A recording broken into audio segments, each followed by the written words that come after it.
Welcome to the Science of Fishing, where we break down the bite. Before we get started, big shout out to our sponsor, Bloody Battery, for powering this episode.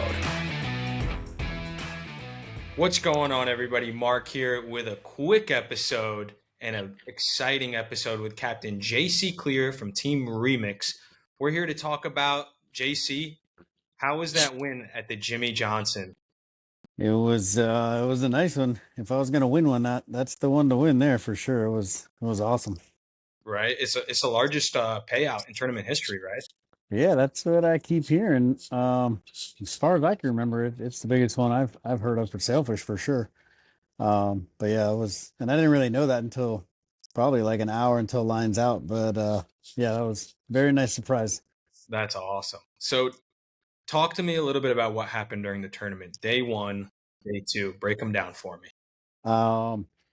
So basically, the first day the boats out of Sailfish Marina and out in Palm Beach. And this tournament, the boundaries are enormous. I think they're over 100 miles, but we for some reason, I'm not really sure, but we took the boat from Palm Beach, down to Miami, and we left it at Miami Beach Marina and then decided to fish, out of Palm Beach. So it was kind of backwards, but it actually, worked to our benefit because we left Miami Beach every morning, at sunrise, and we were able to look at, the water conditions all the way up the line as we drove up to Palm Beach. So we left Miami Beach at sunrise, and right out front, the water didn't look good, the current didn't look good. So we just kept on driving, past Fort Lauderdale, Hillsboro, and then finally we got up to like the Boynton area. And it started to look a little better, but still wasn't that great. But the whole fleet was there, so when you see the whole fleet, you kind of feel a little more comfortable about where you're sitting. Yeah, so right at lines in, we were about to move because it didn't look good, and I was like, let's just fish here for at least 20 minutes. And right at lines in, we caught a triple. And really that was it. We didn't, and the crowd of boats kind of faded away. The fishing was super slow for us. And we didn't catch another fish until literally 1 minute before lines out, 3:59. We caught our fourth fish on the first day. So day one was super slow for us. I don't even know what place we were in, 30th place or something with four fish. And I think the top guys had like 10, 11, and 12 maybe were the top three places. And, all those guys were probably 30 miles from us, to the north. And we had a long ride back to Miami after catching nothing. And that was it. And then the second day, we kind of just did the same exact thing. We left early and rode up the coast looking at the water again, and somehow ended up in the exact same place that we fished the first day, where we only caught a few fish. And nobody was there. It was just us and John Louis on the Sandman, and no other boats there. And right at lines in again, we hooked the big multiple, and then we just kept on picking at them throughout that day. Ended up catching 14, I think, out of 18 maybe. Wow. And that was the day. That was the day we kind of pulled away from everybody. And luckily, the guys who were on the top on the first day had a slow day. So we ended up having a good day, and they had a bad day, and that's what it took. So what made you go back to that spot and just sit there with you and John Louis just hanging out, duking it out? Man, nothing really except the same kind of strategy we had the first day, that we went right out front, because on the second morning we were like, in our heads we weren't going back there because we had only caught three all day. So Yeah.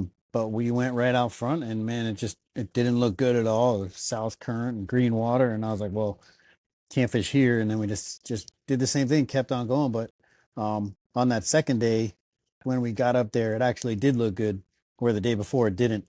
And I think everybody, just from the day before, the whole pack was there, and it was so bad that nobody went back. And we probably wouldn't have went back, if the water didn't look good. We would have probably just kept driving to Palm Beach. But it ended up looking nice and stopped there. And of course, with the Sandman sitting there, you feel a little better about your decision. Yeah. But yeah, it probably was just us two for, maybe 3 or 4 hours. And we had the place to ourselves, so we were able to. I think we caught like a quad at lines in, and then which always is a huge help, especially when you're back so far. And then maybe an hour later, another quad or a triple, and it was a lot of multiples. Um, and then and then slowly the crowd started to show up, but for some reason we just kept picking at them. Not as good in the morning, but still throughout the day, like one or two, every hour. Hey man, congratulations! You Thank you. get some big rings, right? Yeah, they get the rings and the big payout. It was definitely a good one to win. We're very happy. That's great. So, coming off this win, what are you looking forward to most next at this point? And I think in like 3 weeks we have the final sale. The last one of the quest for the crest. It's down in Miami.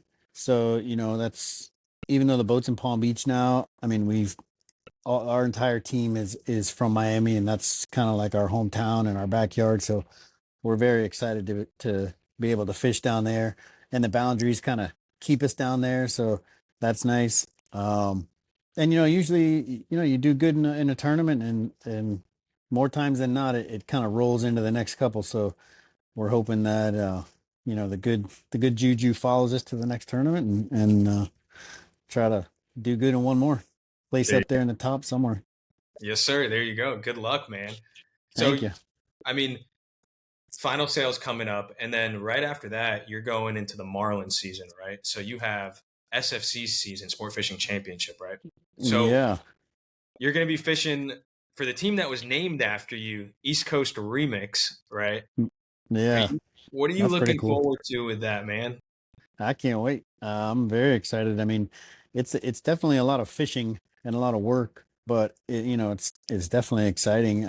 Yeah, right after final sale, I think we got maybe 3 or 4 weeks off, and then load the boat and head to Walker's, and then just kind of keep going up the coast to North Carolina and up to Maryland, and just we're gonna do the whole summer. So we're very excited to see if we can make a dent in the Marlin world. I'm sure you will. I'm sure you will. Well, JC, I appreciate you. I told you it'd be a quick episode. I'll let you get back to your day, man. Thanks so much. Thank you, man. Appreciate it. All right, JC. I'll talk to you later. All right. See you. Thanks for tuning in to The Science of Fishing. We hope you picked up something for the next time you're wetting a line. Before we cast off, big thanks to our sponsors for keeping us hooked. Stay dialed in by following us at Science of Fishing. Hit subscribe and share with your crew. Until next time, catch 'em up.